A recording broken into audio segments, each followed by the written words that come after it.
Hello. Please hit like button and subscribe my channel. Also press bell icon for future video notifications. Thanks.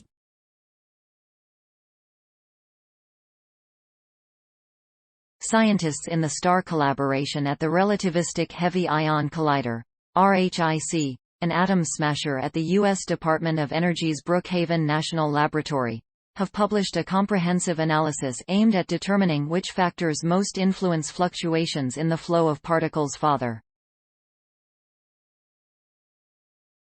The results, published in Physical Review Letters, will help the scientists zero in on key properties of a unique form of matter that mimics the early universe. The matter these physicists are interested in is called a quark-gluon plasma, QGP, a trillion-degree soup of quarks and gluons.